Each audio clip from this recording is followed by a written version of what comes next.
Hello, I'm Tanya Davidge. Welcome to Housing with Care. Today we're looking at a design guide for older women's housing. Before we start, I'd like to acknowledge that we're on the lands of the people of the Wurundjeri Woi-wurrung and the Boonwurrung Boonwurrung peoples of the Eastern Kulin Nation. They're the traditional owners of the land in which we're meeting and gathered, and I'd like to pay respects to their elders past, present and emerging. We should be mindful, especially in a forum such as Open House, that sovereignty was never ceded and that connecting all Australian peoples to First Peoples knowledge through country and the cultural expression of country is a step along the path as we move towards reconciliation. As I mentioned before, my name's Tanya Davidge. I'm hosting the talk today. I'm an architect and a housing advocate, according to the Open House website, which is lovely of them.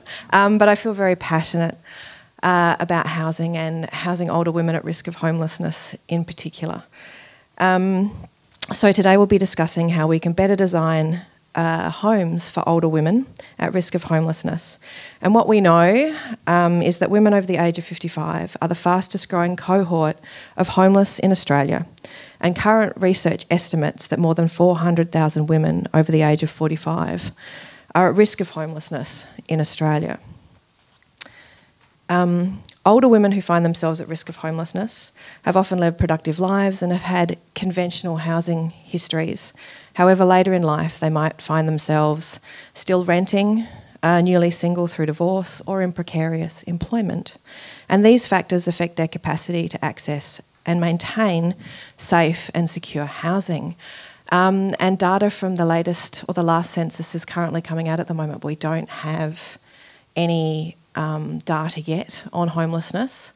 Apparently it's a slightly more complex issue to deal with than the data we're seeing currently. So that will be coming out, I think, within the next 6 months. But what we can say is that since the last census, housing insecurity across the board has been compounded by decades of rising house prices, which have driven up rental prices, so it's hard now to find affordable rentals. Insufficient funding and investment in public housing, and the state government is going away as to addressing that issue, which is wonderful to see and really, really important. The casualisation of the workforce has created insecure and uncertain working conditions, not just for older women at risk of homelessness, but across the board. But what really affects this group or cohort of women as well is a lifetime of structural inequity. So what we're seeing is, that the gender pay gap and the superannuation pay gaps accumulate over a lifetime, and there are cultural factors in play that further compound that, and that's one of the reasons that we're seeing older women increasingly at risk of homelessness. So in addition, we know that the pandemic is having a significant impact, and it's placing stress on an already stressed system, and we're seeing more and more articles in the newspaper about housing affordability across the board at every level. What's really heartening though is in Victoria, the big housing build has committed $5.3 billion to deliver 12,000 new dwellings. And in this context, it's really important that we get design right, because housing is around for a really long time, or we'd like to think that housing is around for a really long time. It should be, to be sustainable. And at the moment, I think you have to kind of conform to the Better Apartment Design Standards, or BADS as they're known, which was a really bad acronym. But, there are really interesting different segments of the market that require looking at more deeply. And this is something that two of our speakers have done here today. It's why the research, which is why research-driven design guidelines such as the Design Guide for Older Women's Housing is so important. So, on that note, I can introduce all of our wonderful speakers here. Samantha Donnelly and Sophie Dyring have undertaken this research at Monash University. Sophie is an architect. She's the director, and a landscape architect, excuse me. She's the director of Scored Projects, a cross-disciplinary design studio. She's passionate about affordable housing and her practice primarily designs and delivers social and affordable housing for vulnerable communities and individuals most in need. She complements her practice as a design review panel member for South Australia and New South Wales, both of their state governments. And she offers expertise in housing and landscape. She presents at conferences and writes articles on social and affordable housing.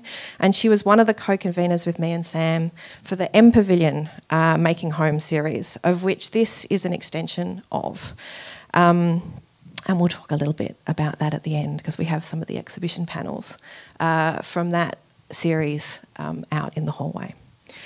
Samantha Dolney, her architectural work focuses on social impact, inclusion, gender-sensitive design and sustainable practices. She's worked for not-for-profit organisations and vulnerable communities on projects that respond to the need for spaces that provide a sense of dignity and care.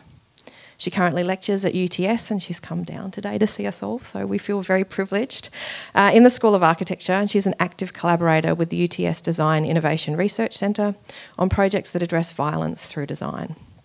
As a PhD researcher at Monash University, Sam's research considers the benefits of tailored accommodation for women and children leaving violence and the importance of safe, long-term accommodation for older women. And she was, as I mentioned before, also one of the co-conveners of the M Pavilion Making Home series. We have Helen here. Helen is retired, but before retiring, Helen was a nurse in both civilian life and in the army. She's a divorced mother of 4 with many grandchildren. Her own mother is still alive, and she advocates for her care, which means finding housing near her mother is an important consideration for Helen. She's happily settled in her home now. What housing provider was it again? Women's Housing Limited has provided housing for Helen. But before that, she experienced a lot of housing insecurity, living in various places, including a 2-man tent, a caravan and a flat where she could not be sure what was going to happen next or whether she would be safe. And Helen feels that if she can help others to understand the situations faced by older women, she can also help them avoid the pitfalls that she's encountered, which is really amazing of her and very generous of her to speak with us today. And finally, Natasha Liddell. Did I say that right, or is it Liddell? Liddell. Oh, nice. Good. That was by mistake. Natasha is the Development Manager at Women's Property Initiatives, which is a housing provider, a community housing provider. And WPI provides long-term housing solutions to change a woman's future for the better and to break the intergenerational cycle of poverty. WPI works for a range of partners to expand their housing portfolio, to broaden their impact and, above all, prevent women's homelessness.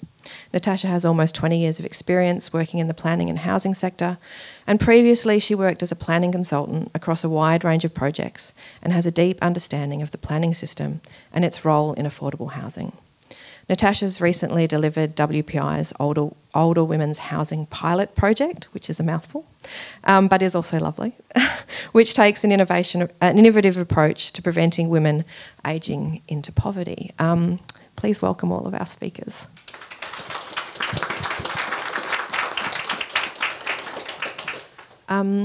So to give you an understanding of what this research is all about, we're going to get Sam and Sophie to give us a little short presentation of the research that they undertook, and also a little snippet of the work, the architectural work.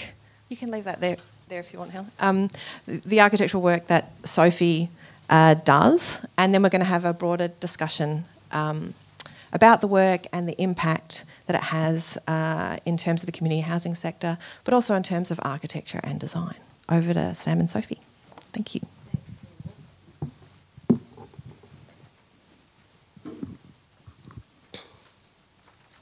Welcome everyone, and thanks for coming out this morning to hear Sam and I speak and the rest of the panel on the crisis that we're facing in housing, but particularly for older women. Tanya's gone through the statistics. It is a real crisis that what we're facing, over 400,000 women over 45 at risk of homelessness, or homeless in fact. And there's a lot of research out there on the statistics, but there was very little research out there on the housing, when they do find secure housing, if it was fit for purpose and how it could be improved. So the objective of our research and what it culminated in was this design guide, a design guide for older women's housing, which was Sam and I were the co-authors of, and it was researched by my practice, Scored Projects and Monash University.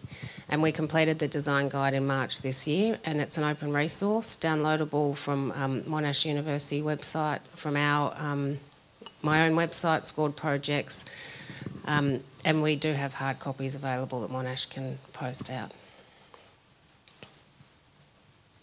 So the aims of our research was to bring the voice of lived experience to design.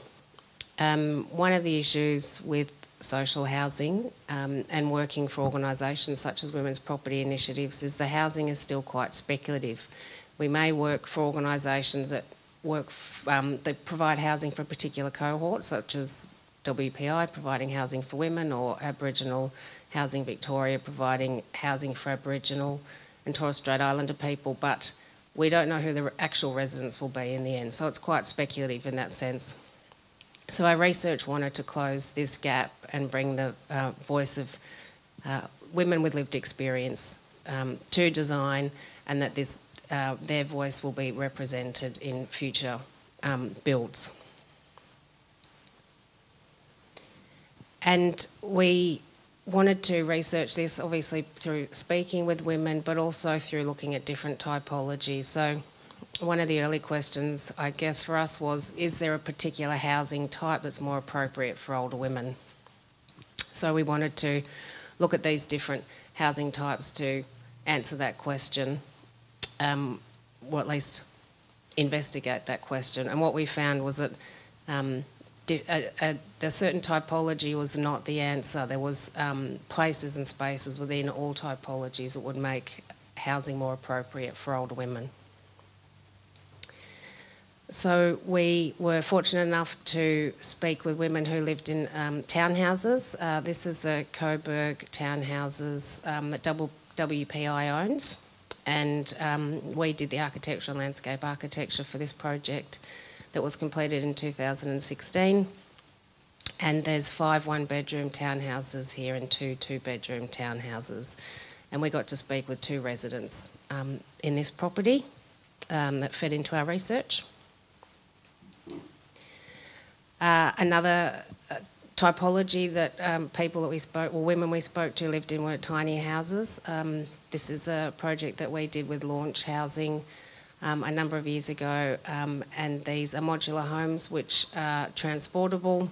These are located on Vic Road's land. They're about 20 square metres internally, but they're designed very efficiently, so they are certainly for independent living. There's your own kitchen, bathroom, living, sleeping spaces, and private yards.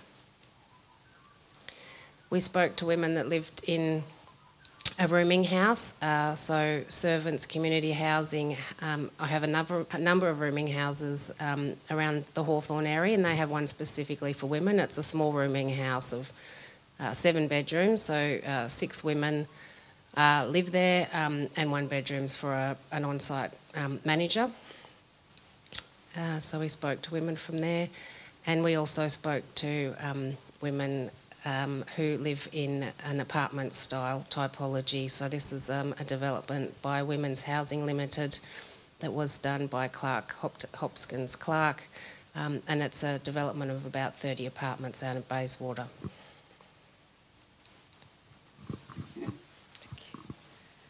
Okay, so to describe how the research timeline, you can see we commenced just before the pandemic hit, and we had some fun trying to change the way that we were being able to access. We suddenly couldn't access people's housing, but we did have some fantastic conversations with a lot of the residents online, and we did a lot of interviews with service providers, which was really important at the front of the research, to try and find out from a service provider's perspective what were some of the issues to do with housing and management of housing for the women.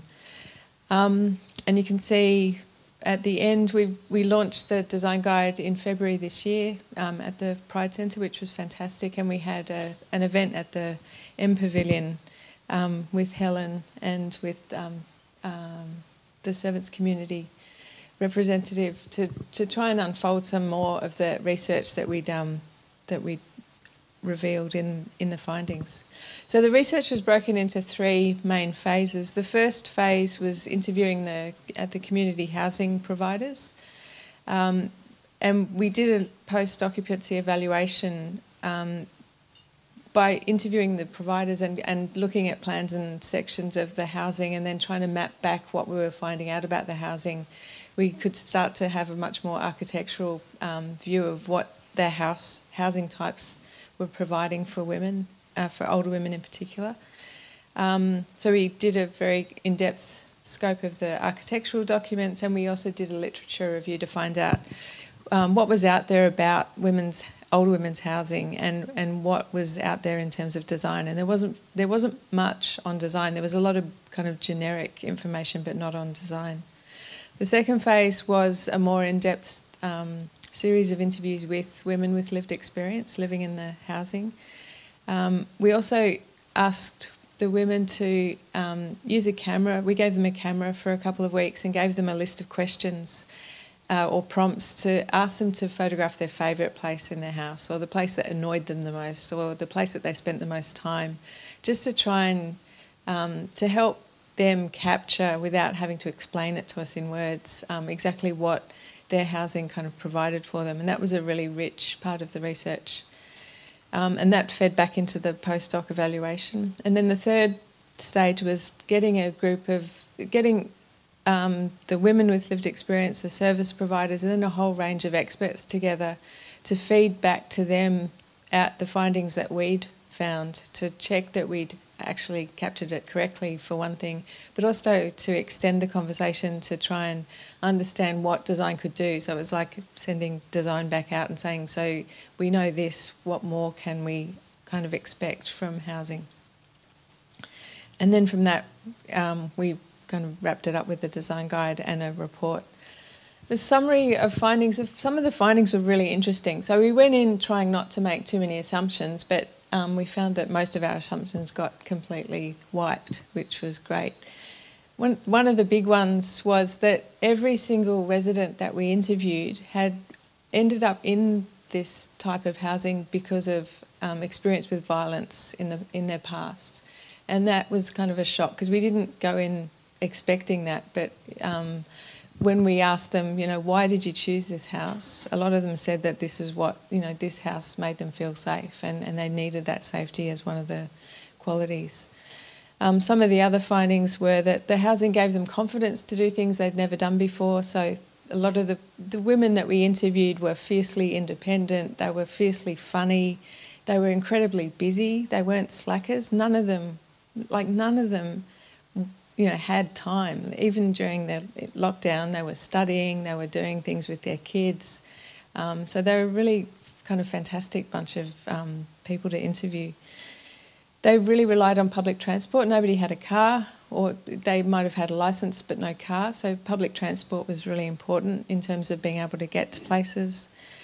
They all cited a need for more space. They didn't say they wanted a 2-bedroom unit, because having a second bedroom would then increase the rent, which wouldn't make it an economically viable choice for them. But having some extra space was valuable for them, not for their stuff, but for things that they wanted to do.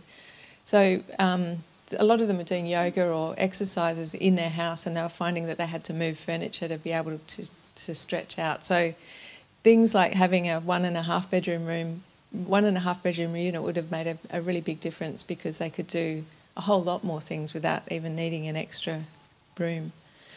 Older women are actively studying. So 46%, I think, of the women were studying to do another career or to further their education so that they could get a job, which we found really interesting.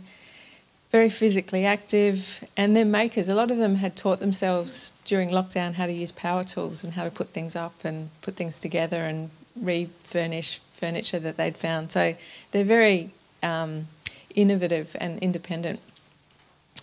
Noise control was a huge issue. So one of the big complaints was not being able to manage other people's noise. It was good for them to know that there were people around, but having to deal with noise at different times of the day was a problem.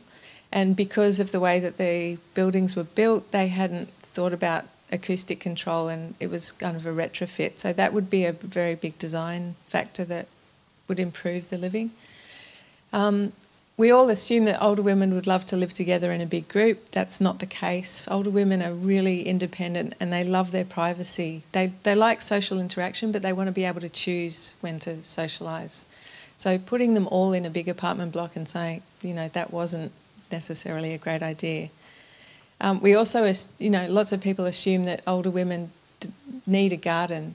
They all love gardening and they're all great at veggie gardens, and that's not the case either. So they appreciate gardens, but they don't want to have the extra burden of maintaining a garden necessarily, so we shouldn't make that assumption. And a lot of the service providers made an interesting point that the garden was the problem because nobody maintained it, or it caused arguments because somebody was overtaking. So the gardens were a really interesting location. Doors and windows. We need really good secure doors and windows to make women feel safe. So, having a flimsy screen, if you could give women a better quality security grille, it would do a whole lot for her sense of safety in the house. And it's just a door. So there's really simple ways to help people feel safer within their housing. Safety and privacy are really crucial because of the incidents of violence that the women have experienced. Women didn't want to live in freestanding homes, so this whole idea of private rental, it's kind of difficult. Private rental in a single kind of isolated dwelling. Women preferred to live in a townhouse or apartment block where they knew that people were around and they knew that there was safety if they needed it. There was a lot of talk about having a front and back door so that there was an escape route so you didn't feel trapped in your house. So having a back door was really important. And the nicest thing was that all of the women said that their health and well-being increased dramatically once they had access to housing. So before they'd had this housing, they were not in a great place, but having housing made a huge difference to their lives, and it was quite rapid. And they were all incredibly grateful for the kind of opportunity. So overall, some of the findings kind of really highlighted things that we thought were the case, but they also kind of gave us more understanding of what design can do to benefit. So from that research, we extracted these 7 themes. So comfort, connection, independence, being able to choose. Noise is a simple one. Personalisation is being able to make the space your own. And privacy and security. And that culminated in the design guide. So we went through the themes and attributed themes to particular spaces so that it became a very practical document, so that you could understand the quality of the space, but also what types of spaces could attribute these qualities. So the guide looks at 9 different places and spaces that you would find in a traditional home. And in each chapter, we talk about, suggest strategies that you could do to improve the design of a home, specifically for the welfare or well-being of older women, and things to avoid. These beautiful drawings that you'll see now were all done by Samantha. And these are quotes that you're reading to from women that we interviewed. The outdoor space was a highly valued space by all the women that we interviewed for a range of reasons. It could be the smallest thing that they just would, or someone liked to sit in the sun in the morning and have a coffee and a breakfast. So there's a place to do that. Having an outdoor space meant it was much easier to have a pet, which was really important to women. And important to a lot of us, and not having to choose whether you have a safe, secure home or your pet. So having an outdoor space that accommodates a pet is really beneficial. And the outdoor space for some women too was a place where they were renovating furniture. One of the women that we interviewed had taught herself how to restore furniture and was grabbing things off the street and using her little front courtyard in the townhouses to do so. So a really highly valued place. Communal space. So Sam touched on this before. I guess there is a general assumption that older women would all like to get together and spend time together, and that's not necessarily the case. It is a valued space, and a lot of women do want to buy into that, but on their own terms, and to also have a private space of their own. So in dwellings that can accommodate a communal space, it needs to be designed in a way that there are different places within that. It's not a singular space that everyone gathers in, so that different groups can gather at the same time. It also needs to be large enough to accommodate people properly. We spoke to some women that did have a communal space in their apartment building, but it wasn't large enough to fit the furniture that they needed to gather as a group, and nor was the furniture provided by the housing association. So to have some inbuilt furniture would also be a positive attribute of communal spaces. And then where they're located in the development too is pretty critical. You don't want it too close to certain residences that it can become an issue of, sort of mine and theirs. So it needs to be located in a spot that everyone feels like they're welcome to use that space as an extension of their home. The entry is pretty critical. It's probably the number one critical area in a home, and there's two spaces for entry. You obviously have the entry into your immediate space, into your home, but there was often a second entry, whether that was the building entry into an apartment building or your front gate into a tiny home or into a townhouse as well. There was those dual entries that did provide a great sense of safety and security for the women. And then little fixtures within that were highly valued. So we got the most photos on intercoms. So the intercom was really highly valued by the women we interviewed, because it was often the first time that they had control to say who could come to their front door and who couldn't. So that was, that was photographed by nearly all of our research participants. And then things like spy holes is like a secondary item where you can check who's at your door or not. Security cameras were also valued. So, really up there on the scale of providing safety and security, how the entrances were dealt with. And kitchen, dining, living spaces, most of the typologies or housing that we looked at and interviewed women from had an open plan kitchen, dining, living space. There was no right or wrong there, whether that's the best way to go, or that these rooms could be individual rooms. But they really needed to be highly functional. So we were getting comments like, there's no place to put my bin, the task lighting isn't sufficient that I can see into that corner, the pantry's designed in a way that I can't reach things, there's no place for my microwave. Also, trying to find furniture, depending on the arrangement of the space, it was quite difficult. So one thing that we've talked about is, providing furniture layout plans in the future. So giving suggestions of how you could furnish the space optimally. But yes, really getting the functional aspects of a kitchen right were highly valued. The bedroom was a really interesting kind of room, in the sense that for an older woman, sometimes she's never had her own bedroom before, or she hasn't had it for years. So the bedroom, I think, was one of the sanctuary spaces that was really important and valued by older women. So giving that room a little bit more space for an older woman to have her things and to kind of have a bit of luxury became evident when we were talking to women about how they set their spaces up. And a lot of them spent a lot of time in their bedroom, like doing things like reading and doing exercise. So it was a multi-function room that was quite interesting. And storage is a really big issue. So, being able to have your things put in a place that gives you a sense of dignity. The storage isn't just about putting your stuff away, it's actually giving yourself a sense of order in a space that you spend a lot of time in.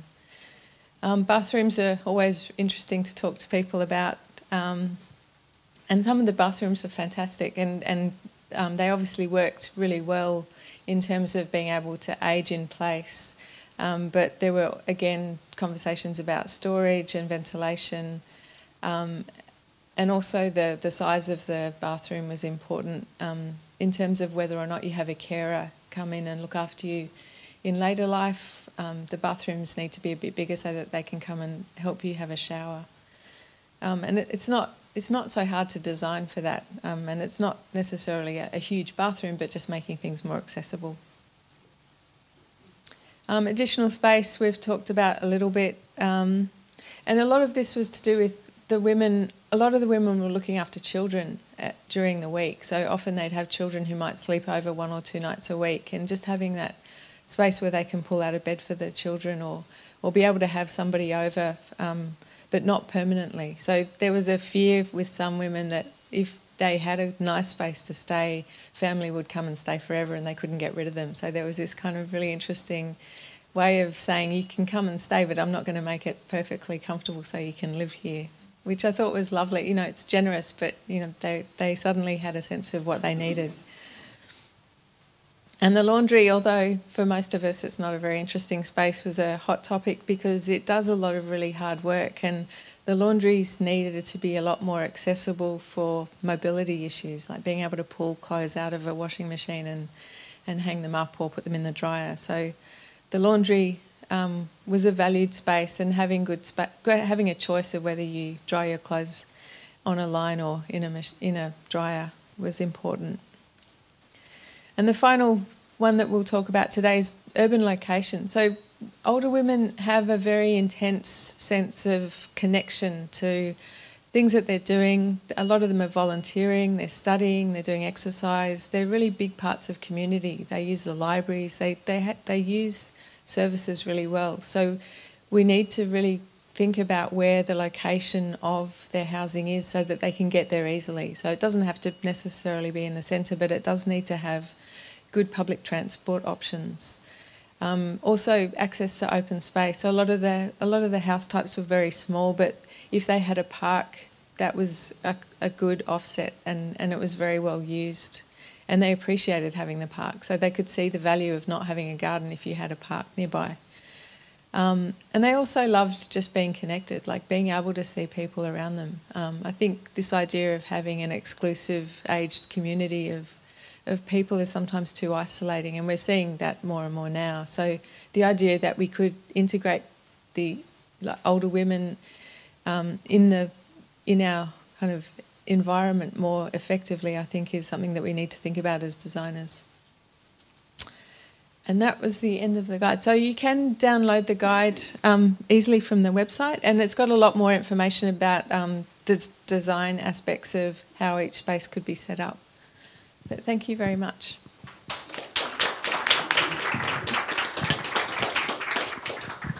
Okay, I'd like to just welcome our other speakers back to the... Oops, hang on. Don't trip over the cords. That would be bad. So that we can expand the conversation a little bit. And I thought I'd bring Natasha and Helen into the conversation. I might start with Natasha, though, because she can help us frame and understand a little bit better what a community housing provider does, and also help us to unpack a few terms around the idea of social and affordable housing. So maybe, Natasha, if you could give us a little bit of an understanding of what WPI does and then help us further understand those terms, that would be excellent. Sure. How long have I got? So Women's Property Initiatives is a community housing provider. We provide long-term affordable housing for women and women-headed households. This year is our 25th anniversary.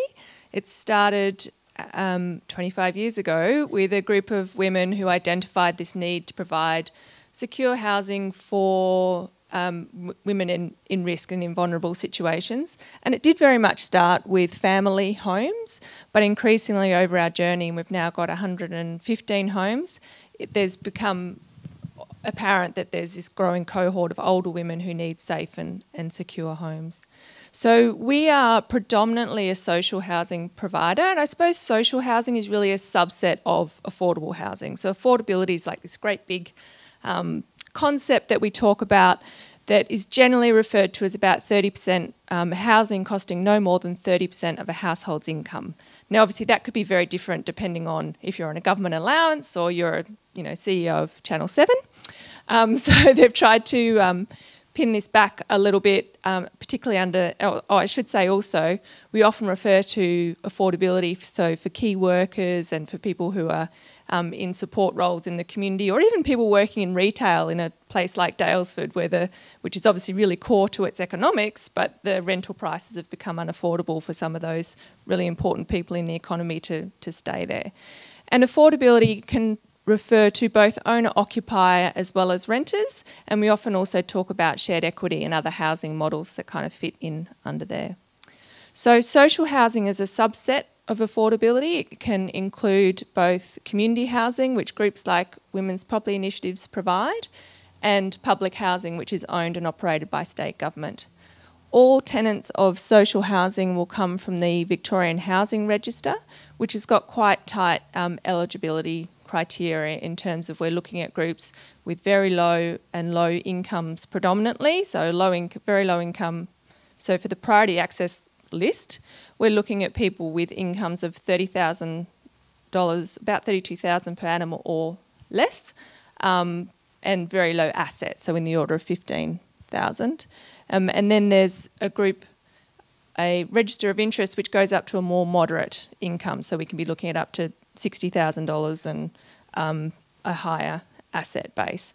Now, obviously, there's an affordability issue for a whole range of people, for a lot of people that don't fit those strict criteria, but particularly women who have led very ordinary lives, really, sort of often working part-time, spending time in caring roles and things, who find themselves facing housing insecurity because housing is unaffordable for them, but they're not eligible for that social housing criteria. But over a period of a decade or two, any sort of nest egg they've got might get eaten away at, and they do find that they would be eligible for social housing, but unfortunately there's not enough of it to go around either. That's fantastic. And we're going to talk a little bit about that segment too, but a little bit later on, because it's actually really important, I think, in these conversations that we focus on prevention as well, so these nest eggs don't get eaten away and they get put to good use. But I wanted to bring Helen into the conversation now. So Helen was one of the participants in the research, and we've got some of the panels with quotes from the research that we presented at the M Pavilion outside, pinned on the glass, and we can all take a look at them as we leave. And so some of Helen's quotes, I think we've got some of yours on the wall out there. Yeah, there's some. They're all kind of potted, what's the word for it? Fragmented, peppered, thank you, peppered around, which I think really brings the research to life for a lot of people, which is wonderful. But I was hoping that Helen could tell us a little bit about your story, how you came to be living where you are, and maybe what you like about where you're living, and you can tell us what you don't like as well if you want. Hang on, you need your microphone. I don't know, I've got an RSM voice. Hi. My story, I've lived in lots of different places, and being grey-haired and over 60, obviously superannuation didn't figure in my early part of life, came in much later. So that didn't accumulate much. But on top of that, I was a nurse. I looked after 4 kids as a single mum. I also still look after my mother. I've been in the army. But in the long thing, basically it got to the stage where I couldn't guarantee my safety in a 2-bedroom unit, and I had to move out, and I couch surfed, as they called it, for a little while, including living in a tent.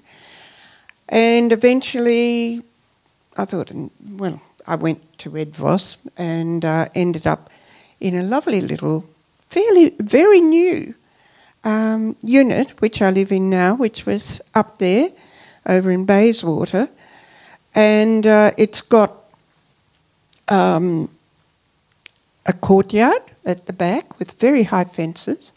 It's got a one-bedroom, an open-plan lounge, dining, sitting room area, what they call a European laundry. Well, it's the first time I've ever had that. It's interesting. But actually I quite like it, except for the little sink.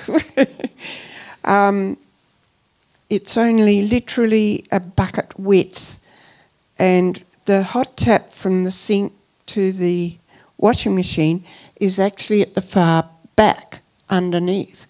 And we've actually had an accident quite early on in the piece where somebody was trying to attach it and they actually flooded their apartment and burnt themselves. So that was a bit of a wake-up call there. I like my bedroom. It's not small. I don't like the double full-length mirrors down the cupboard doors. I like the courtyard specifically, especially my three little above-ground veggie patches. I like the fact that there's people around me. I don't like the 12 o'clock thumps across the roof. But it seems there is no in-roof ability to put soundproofing. We originally had wall heaters, which have since been disbanded, and have got a split system, which is quite adequate. We've also got overhead fans. We've had a couple of floods in the basement, which can be rather scary, especially when the lift goes out. We've had some interesting personnel, but I do like the fact that the front door is locked. It's now fixed. Is locked, and you have the intercom to see who's out there, or at least you can hear them. And then if you know them, you can let them in, or you can go around, have a look, and decide no. And then you come in. Your own front door is another secure area where there is a spy hole. Unfortunately, it's built for a 6-foot man. So it's a bit of I've noticed one tenant in our building has managed to drop theirs, and there's a patch over where it is. So maybe they'll get the message. So that is another area, and you can't open that directly unless I let you in. The back door is a glass sliding door. Unfortunately, I'm overlooked by a restaurant, but I'm not concerned. I just pull the blind down when I want my private area. I have a nice kitchen, although one corner is a bit dark. Some of the others in the units are very pokey, and I wouldn't like them at all. They're very much galley kitchens with half drawers. What else? I've got a pet, and I love him. I think he's great. And it's why I chose a downstairs apartment. I was given the offer of 2, and I chose downstairs, and secondly because then I can go over the fence if I really have to. And that was important for me, whereas upstairs, you come in, I've got no escape. That was important. Other people they've got to let them in anyway, so I've got that possibility. Is that enough? Yeah, that's lovely. So the stuff in the design guide then really resonated with you and your experiences too. Oh, yeah. Yeah. I did like it the day we had the 3 little kids down with the wading pool. And I just put a sheet over the top for shade, so that was really good. Gorgeous, Yeah. gorgeous. So we had these 3 little kids with nothing on, bathing in the wading pool. And they were all basically about 1 year old, and that was fine. We all had a cup of coffee and a few nibbles, and 3 kids had a ball with water. Great. Anyway, Fantastic. that do? Absolutely. So, Natasha, you've been working, just to kind of riff off that, how the design guide's impacting things. You've been working on the pilot project for affordable housing for WPI out in Beaconsfield. And I was wondering, so has the design guide been useful to you, or is it confirming what you already knew? There's obviously a lot of knowledge, not only from lived experience, but in the sector as well. Obviously, we're building more of it, so we need to spread the knowledge, which is why the design guide's so fantastic. But I'm curious to know how it's maybe impacted maybe the way you look at what you're doing. Yeah, absolutely. I suppose, the timing was that we'd actually finished those homes in December last year, and the design guide came out early this year. So we didn't have it as a reference, unfortunately, while we were doing the build and the detailed design. Having said that, it's confirmed a lot of the things that I think are really good about the design, in terms of we've got a flexible living area that can become a second bedroom, and a few other details like that, and the courtyard. We do have a communal veggie garden. I'm really nervous about how it's going to go now, but we will see. And then also pointed out some other things that I hadn't thought of in enough detail, which are fortunately detail that we can go back and look at. So making sure that the security lighting and the sensors are adequate. I didn't check what time, the sensors come on, or exactly what point they're triggered from, and things, which are obviously really helpful. So, it's absolutely something that we would use in the future as a sort of checkbook in our design. I think the other really interesting point in it, which would become a point of advocacy for us, is that usefulness of a 1.5 bedrooms, that additional space. Now, when you get to social housing, that's not an option. We can't offer you a 2-bedroom home if you're a single person. So if we can embed that in the affordable homes that we're delivering, it's really great to have that value having been demonstrated in the work that Sophie and Samantha have done. It's amazing, isn't it? I mean, what kind of interests me is the ease of certain things that can be achieved. And I think that's probably something that Sam and Sophie looked at, because they're very mindful. Like, cost is such a huge issue when you work in this space. But the cleverness, I think, of the design guide is pointing out some of those things that are really easily achieved if you just think slightly differently about the different spaces. I was going to ask Sam and Sophie what really surprised them about the research, but I think that came out in your presentation. So if you can think of anything you haven't said, but what I think I'm interested in is, what are the kind of impacts you're seeing from the research now? Is it starting to get a bit of traction? What's going on there?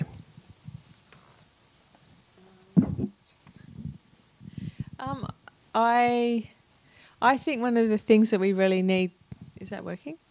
I think one of the things we really need to keep an eye on is the sustainability factor, because of power costs and being able to heat and cool your home, particularly for older women who tend to spend more time in their home. Like, they're not going out to restaurants and things like that. I think the sustainability now is incredibly critical, and I don't think we've got a handle on it as much as we should have. Like, in terms of making sure that the houses are designed to passive house principles, or at least thinking about ventilation and making sure the doors and windows are really top quality so that you've got more control. It's an easy thing to fix, but I don't think it's factored in yet to the building costs. Yeah, and I think that relates a little bit to the fact that these houses or homes are rental, typically. So you've got to factor in the fact that the person who lives in them needs to spend the money on those things, but also that they need to be really robustly built because they've got to be maintained over their lifetimes. So I think the sustainability thing is very top of mind, and yeah, a really interesting one to look at next. Sophie, do you have anything to add there?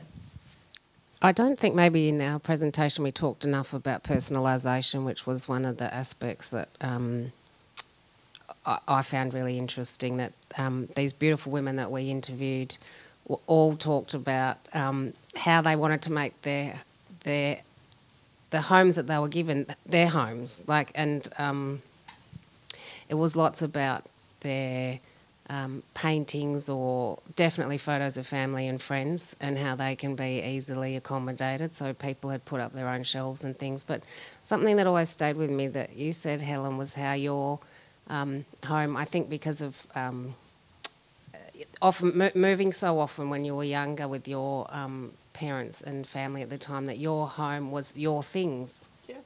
And I think actually it was true probably for most of us, actually. I've thought a lot about this, that the hardware, it needs to be right. It needs to not cost a lot to run it. We need northern orientation. We need decent sized spaces. We do need good hardware, but we also need the hardware to accommodate a lifetime's worth of memories. I think that's beautiful. Yeah. And I've got a few quotes actually from the research on that. I thought it was fantastic because there is this really double-edged... Oh, am I yelling at you with my microphone? Got this really double-edged, very incredibly functional comments about women can never have enough storage, my dear. And in that lighting, you can't see anything. You can't see what you're washing up at night. Really simple things like that. Where can I keep my broom?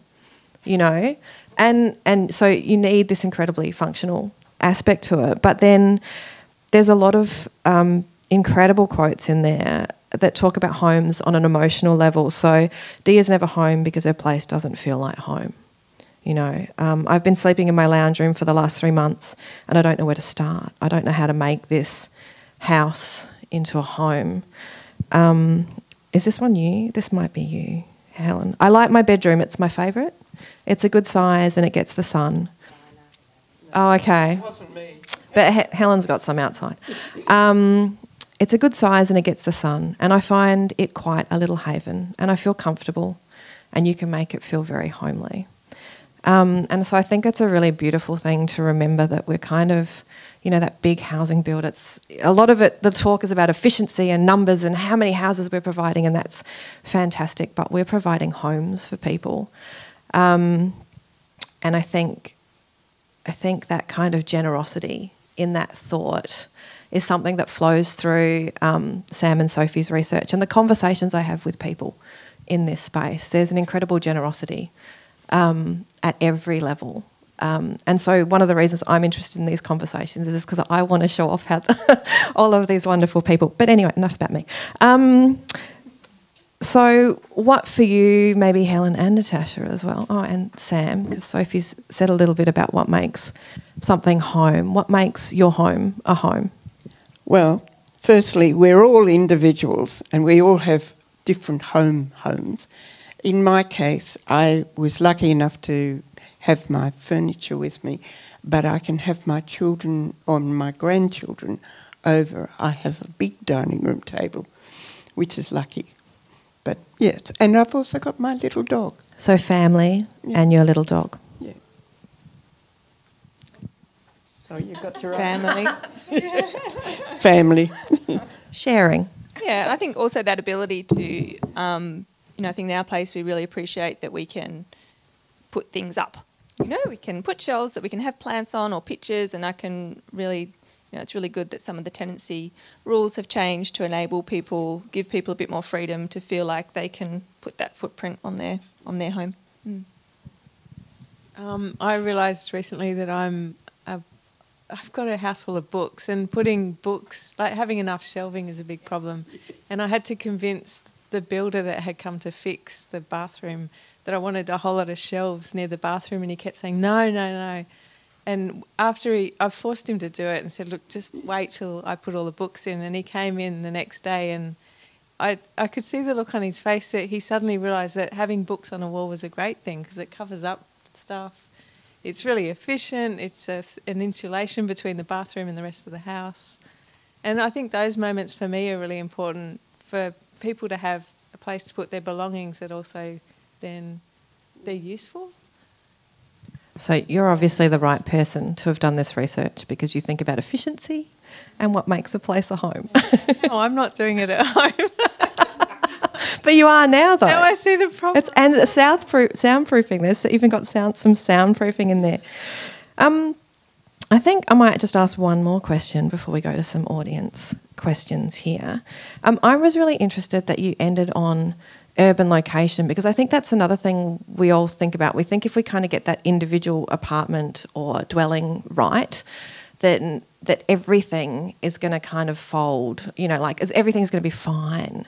But I think what we've seen from the conversation today is that urban location is actually really important, and where we house people is also really key. And so I wondered if you would all, maybe I'll start with Helen again, but talk a little bit about, neighbourhood and urban location and what that means to you and why it's important. Okay. Firstly, as you age, you tend not to drive as far. It's just not financially able.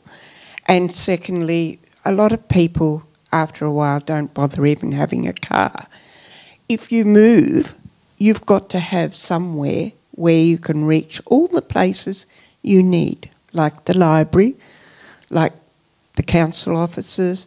So it's got to be on a network of transport. You don't need to lug an enormous amount of shopping up a hill to your home. You don't need to have to hike long distances, albeit I do, but that's for health reasons.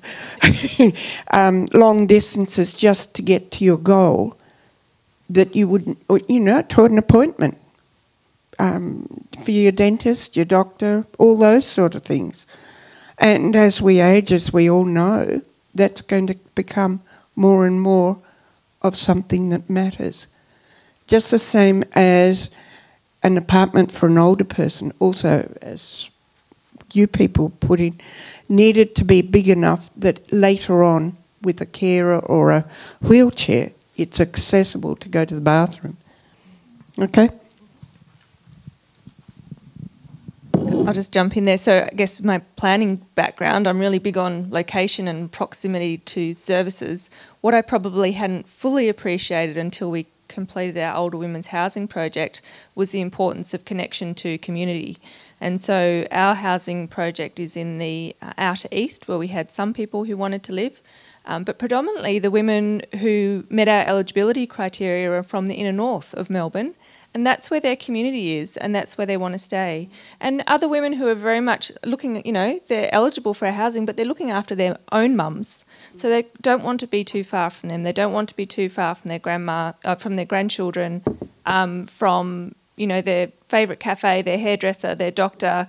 It's all, and all that's really okay. Cafes you can replace, but doctors and grandkids are a little bit harder. So I think making sure that we're providing these opportunities everywhere, where people's lives are established, is really important. Can I jump in? Yes. It's also important if they're in if they're an actual New Australian or somebody like that, that they're in that ethnic cohort to be able to access people of their own culture. Language groups and yeah, absolutely right. Yep. Yeah, we've got a couple. Sam and Sophie, do you have any more thoughts on urban location? I was really shocked by the number of women who were studying, because I just thought, because I'm studying as well, I just thought, hopefully by the age I'm with you, Sam. Hopefully I'm done with those PhD amendments. So, but the women were really, they were really activated by what they were learning, and I think the way they talked about urban location in terms of how they could get to uni and they could get to the library and feeling safe in travelling to their lecture at, maybe late at night, and classes like that. I think the studying aspect shocked me and made me think, well, it's not just the living, it's also the way that you're changing your life as well. Because life doesn't stop when you turn 50. You know, things keep changing. And I thought it was great. It's inspiring, I think. Yeah. It keeps their brain active. And that the connections just need to be easy. So they, you know, when we spoke to older women, they could travel on a bus for an hour, but if it was easy to get to that bus stop to then get to their favourite, like Northland or whatever, Westfield. So yeah, they or to their dad or whatever. If those connections were easy, the length everything didn't have to necessarily be close, but it had to be easy. Yeah. Accessible. Yeah. And I think we should remember it's good for everybody else as well, to live in diverse communities where you can go outside and see everybody represented.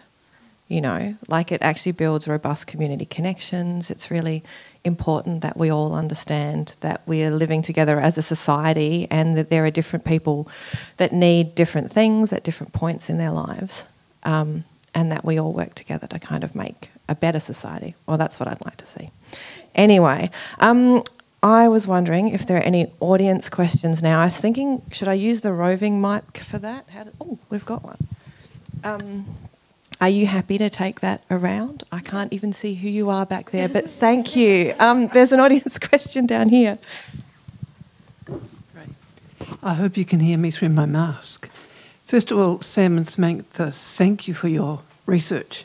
I can't wait to get my hands on it. I live in affordable housing and have never felt so secure. So, you know, I'm just hats off to your work. And a question for Natasha.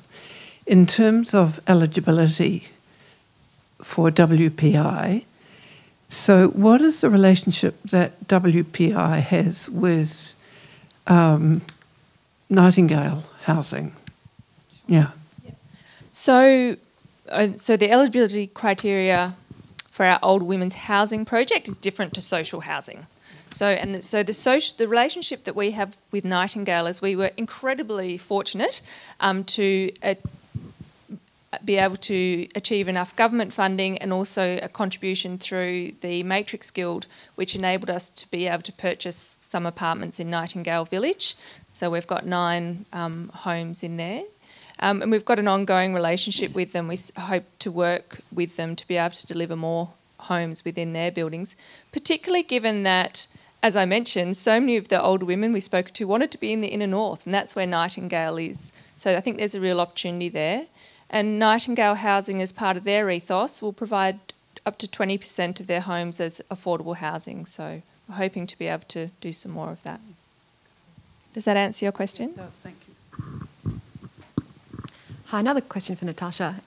Interested in, I think we mentioned it earlier in the piece around prevention, and there's a lot of focus on people in the social or affordable band.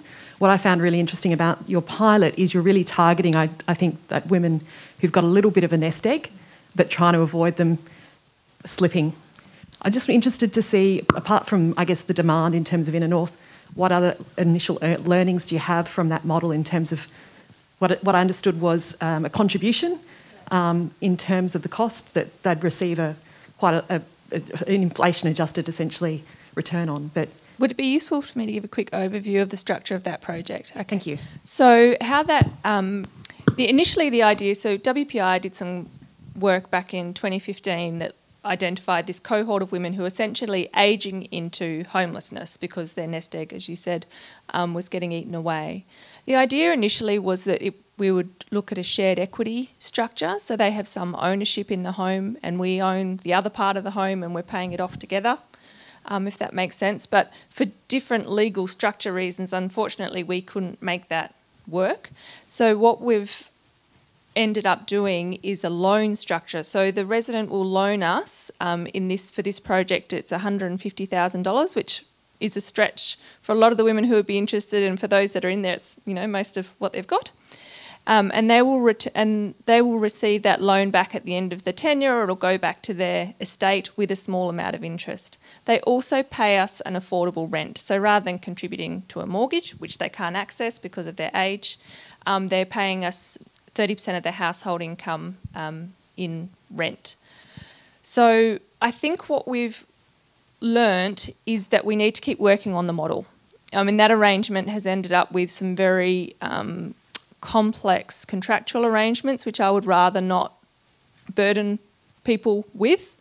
And I think there's just some more advocacy work to be done to see if we can tweak shared equity so we can use that, or if there's another way that we can use some of the provisions that are available to retirement villages without necessarily creating an older women's retirement village, because that's not what we want to do either.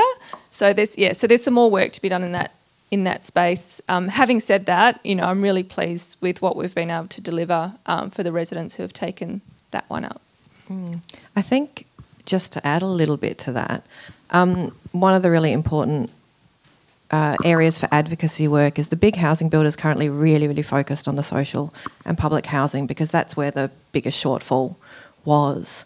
But we really need to kind of advocate for government to turn their mind to what the affordable sector is and to then start to identify the cohorts in that and to also start to fund it. So I think that would be great if everybody writes to the state government. Well, I think it's worth noting that, that even though the women have contributed $150,000 each to sort of offset our costs, half of that project was funded by philanthropy. So it's not replicable without some government support. But if government can fund us to deliver more of that now, they're getting that contribution for the women before it's eaten away in the private rental market, and they're saving themselves on the full cost of social housing that might need to be delivered in 20 years' time. Do we have some other questions?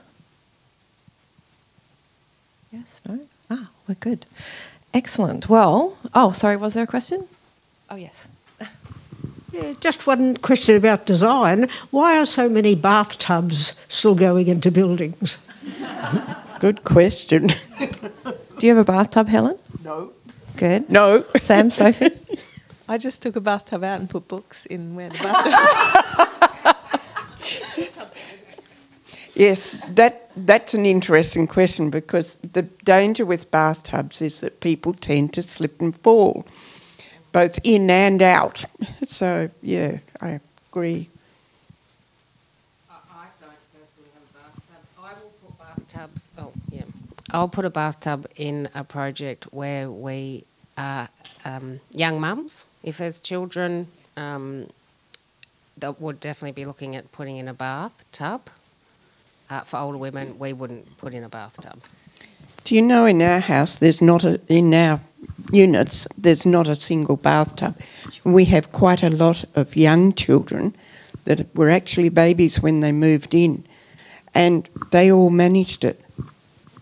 They just had one of those little plastic baby baths.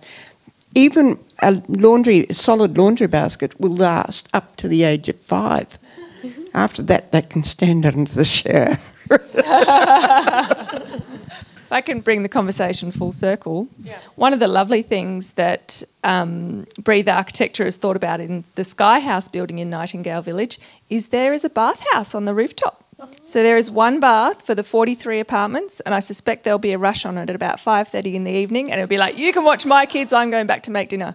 I think it's just lovely. Do you book it? How does it work? I think so. Bathtub registry? Eventbrite. The bathtub. Hilarious. Sorry, there's another question back here. Thanks very much to everybody. It was really enjoyable. I'm Margaret, I'm Helen's neighbour. And we get on really well, but we still have our boundaries. Absolutely, but that's fine.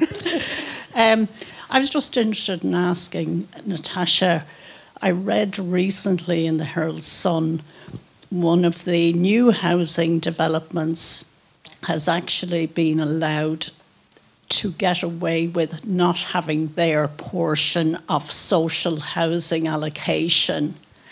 I don't believe everything I read in the Herald Sun. So I'll take that on notice. But does your organisation have any influence on the Victorian government to make sure new developments commit to having a proportion for people that can't afford to buy their own home? Do you think you might be referring to the Arden Precinct Structure Plan? I think we should all be absolutely outraged that has gone through without some mandatory requirement for affordable housing. It's a massive redevelopment precinct. If we're not requiring some level of affordable housing in those areas, then what hope have we got? You know, do we have any influence? We'll keep trying. We'll keep trying. There is a state election campaign this year, so please write to your local state MP. You might not think it necessarily helps, but sometimes it does. Sometimes it gets through. Sometimes you find the right one. Just to clarify, typically at the moment in most areas there isn't a requirement, but there is some really good provisions that are going into planning schemes that do require it, and have got some clever wording that provide flexibility, but also, certainty that there will be something for everyone, which is really important, even just in terms of having a great community. So, if Nightingale can do it, then the state government should be able to do it. Sorry, a couple more questions. Hi, I'm rather curious about tiny house on wheels as an option for anyone, but this cohort, older women with a small amount of money, because the actual building is somewhat affordable, but there's a lot of insecurity about where you put them and tenure. And one of my brainchilds, if I suddenly came into a lot of money, would be to buy an existing caravan park and, sort of repurpose it for longer term, people to bring their own home, because that covers a lot of that area of making it your own space, personalising it, security and so forth, except for where you park it. So I'm just wondering, does that factor into any of the research or, initiatives that you're aware of? I looked at tiny housing as one, because that kept coming up in a lot of the media saying, this is a great solution for older women. Let's just put them all in tiny houses, and then they've got their space and they've got their garden, and they can move it when the garden gets too full on. But the problems with tiny housing is that they depreciate kind of instantly. They're not a good, viable economic option for older women. And the legislation around where you can keep them was very tricky. Councils didn't want them in certain places. You couldn't develop them. You might want to extend and suddenly it's not legal, so you can't do anything with it. So they're a tricky option. They're really good short term, and the ones where we interviewed, I think they were really valued living spaces, but they weren't necessarily, and they were long-term living, so they had no time limit on how long they could stay there. But a lot of the residents, if they found a bigger place, they'd quite happily move on from what we found out. Did you want to add? No, I don't know anything about land. Just make sure it's not wet. Too many caravan parks get wet feet. Definitely. I thought I saw one more question over on this side. Yes, no? Or we're okay? Okay. Hang on. Oh, there is one. Sorry. Hello. So you touched on earlier the idea or discovery that a lot of these older women were still studying, and the idea that in suitable accommodation that this cohort can perhaps have more meaningful contributions to the community, and there's a really nice reciprocity in those areas. And I wonder if you've found any other stories like that so far in how this housing can really change the lifestyle of these people and what it's doing sort of to the community in the area where these housing developments are going. One of the things, I believe it was about 46% were studying at the time. Not everybody studies, I'm not, or technically. However, my life's definitely changed from living in tents and caravans to living where I am now. We have a 24-unit block, and we keep an eye on each other for safety, but we also extend in the community. I know somebody is running classes down at the library for knitting and crocheting in the next door block. There are other things that we do. Some of us go and help in the community garden down in another park.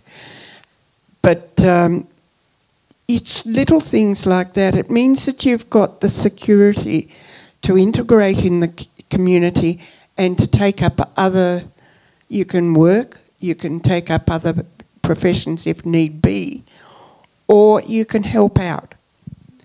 Okay? Is that answering your question? Yeah. Thank you. I mean, I think there's something to be said for community, like, you know, if you're not stressed about not having safe and secure housing, then you can devote your time to different things. And, you know, often those things are small, but they add to social cohesion, they add to your mental well-being, and they connect. They're the little bonds that connect communities, right? Not, you know, it doesn't have to be these huge, big gestures. Sometimes, if enough little moves are made, yeah. It might be just a cup of tea once a week. Yeah. I think, you know, don't underestimate the value of just that caring role that women tend to play in terms of looking after their grandchildren and their mum, and, you know, having that, you know, that key support person in stable accommodation is just really helpful. And the benefits of that would roll on. There's some lovely YouTube clips that WPI's posted with some of our residents, and in one of those, one of the lady talks about having that stable accommodation, that community where everything was accessible, and she went on to study teaching English as another language and was then actually teaching English to the local refugee community and things, which I think was a really, you know, incredibly valuable gift that she was able to give back because she had that stable accommodation. Helen, will you talk about too your on-site community when you were moving in and how many of the women needed a hand with their flat pack? Yes. As you saw on the timeline, we moved into our units, or most of us moved into our units, literally just before COVID hit. And some of the people were put in the unit. Here's your unit. Here's your furniture. It's all boxed up. You can put it together. Some of them had never had any idea how to do it. Some of them had young children, and little screws and things find their way into the wrong places. So myself and another lass in particular, we, through COVID, did basically 1 unit a week for about 4 or 5 units.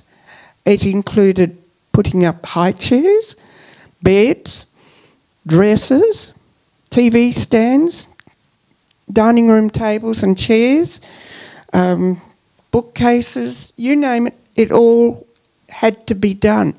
We found one woman who was, and her child, was literally sleeping on a mattress on the floor. She had nowhere else. She had no idea how to put it together because the people who were usually able to put it together could not come in. And that continued for quite some time. So by the time they could come in, those women were actually off the floor, which was the biggest thing. And in her case, and a few others, they had high chairs, and they had pushers, and they had cots put up to be able to use. Does that answer that? So we did help each other.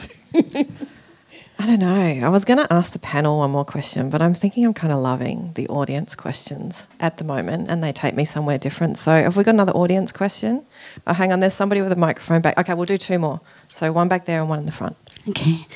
Thank you for the presentation and your time. I understand that WPI has also done some research, given all that you've done here, recognising the gravity of the issue with over 400,000, I think, women this year being, yeah. But given the informal economy into which women give the greatest, over 80% of the unpaid labour, usually in the care sector, do you think there's an argument for government or for society to really ask themselves about the insecurity of women's futures given the interest and the contributions made, not just in bringing up the future effectively through children, but caring for the elderly and those around them, as we're sort of hearing from these stories. What I'm wondering, is there not a way to place architecture into the outcomes of the informal economy? Can we somehow value it into creation? Does that make sense? Absolutely. Yeah, and you're absolutely right. Like, we really need to look after these women who have spent so much of their lives and continue to look after everyone else, really. So WPI did some research in 2016 on a social return on investment. And in that time, that valued that at the return on every dollar it spent, that WPI was invested into WPI, is a return of $11.07. We're really keen to look at that again, because I suspect it's gone up considerably.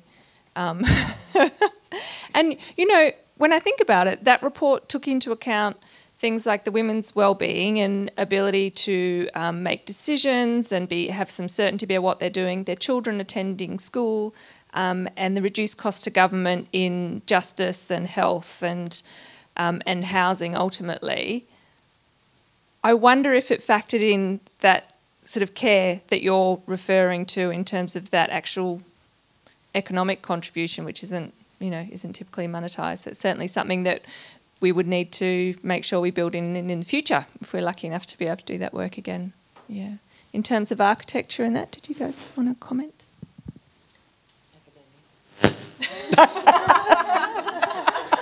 Sorry. Or we could go to one more question. Should we do one last question then down here, down the front? Thank you. I'm interested in when you get a whole lot of people living together in somewhat of a shared space, how you go with conflict resolution. It must be one for you, Helen. Unless it's a general question. I don't know who would be the person to speak to, like that would experience. This is lived in any group of people. Elderly people tend to manage conflict on the whole a lot better, but in a group of people who are a large proportion having suffered domestic violence, some of which are still young enough to learn, you can guide, you can't tell them. You also have to be aware that the front door is the limit, and it is going to happen, and there are limits as to what you can and can't do. It's up to the individual to manage their own behaviour, but you can help as much as you can. I think the biggest thing that everybody learns is not to listen to gossip. Correct? Yeah, I mean, you're going to get it. You get it at workplace, you get it at a group of friends at a dinner party. You're going to get it where you live together too. But if you limit the access to each other by the front door or by the front door of each unit, then that safe place has been preserved. And it gives them time to think it out. Is that enough? Or? More or less, yeah. I just also wonder, is there a governing body, like if somebody is being particularly problematic? Yes. There is a building manager who, if we did have one critical thing, that went to VCAT, and that has been resolved. It seems to have come to a nice ending, actually. Problem solved. Natasha, do you have any... Not nearly as insightful as Helen's, I don't think. So from WPI's perspective, we tend to prefer our homes to be peppered amongst private homes, so we wouldn't own a whole building. Our old women's housing project has 4 on a title together, which is about as big as we would go. But I think it does speak to the importance of people having their own space, as well as a communal space that is clearly demarked as communal and not to be taken over by anyone, and just making that all really clear up front can only help. But I'm sure whatever you do, things are going to happen at some point. Of course it is. You just got to be aware it's going to happen. You just got to deal with it. Yeah, and if I can draw a line from the everyday and how we negotiate the everyday with a lot of diverse people, we also have to negotiate like the complexities of this issue as a society. And so I think, like dealing respectfully at that level and helps build community bonds, and hopefully, as we move up to kind of bigger issues, it gives people an understanding of the ways we might deal with complex and big issues like housing in a way that's generous and respectful as well. So I might just stop there on that note, trying to wrap it up a little bit. But what I would like to do is I'd like to thank Helen, Natasha, Sam and Sophie for such a wonderful, wonderful talk. Such fantastic folk. I'd like to thank the Melbourne School of Design for really being such wonderful hosts for us today. And you can pop outside onto the balcony afterwards and see the blossom tree or what's left of it. This is the Japanese room. It used to be in the old Melbourne Uni Architecture building. And when they created a new one, they saved everything, I think it's heritage listed, and popped it back in here. So we get to sit in this wonderful space and have this wonderful talk. I'd also like to mention, please have a look at the posters that are outside on the glass. They're really lovely. Yeah, really lovely commentary on the research. It's only, a third of them or something, but it's fantastic. And I want to end with a bit of a call to action. So as I mentioned before, please email your state pollies. Ask them to have a chat. Surely that's what they're meant to do. And, really support the issue. If you need some more information, Housing for the Aged Action Group is a really great advocacy group, and they also do a lot of research. So there's quite a lot of research on their website that's excellent. And I can't end without mentioning that, as Natasha was speaking earlier, Women's Property Initiatives is celebrating their 25th year. Their goal is to deliver 25 new homes in the next 3 years. And if you'd like to support their campaign, and they do wonderful work, please visit wpi.org.au/donate, and please donate. That would be wonderful. And the other thing I should mention, there's 2 more talks on in this series. One is on this afternoon at 2 p.m. It's on Ozanam House, which was designed and delivered by a group of architects called MGS. And they'll be presenting that. It's homeless accommodation with wraparound care, and it follows on, I think, in the theme of the research we've been talking about. They delivered a kind of a common ground model of research for a housing research group called Ahuri. And then tomorrow we'll be talking about the City of Melbourne's Munro Street precinct, which has affordable housing in it, and that's in a little site which will become part of the new City Library opposite the Queen Vic markets at 1 p.m, I think, but please Google that because my brains are small now. And that will be a really interesting talk, and it's really also in another fantastic space, because that is Cold Shell currently. So rug up if you go, because cold doesn't just mean not finished, it means a bit cold. But it's great to kind of see a really aspirational City of Melbourne project in its evolution. So you're more than welcome to come to that talk too. That would be lovely. Anyway, thank you very much for coming.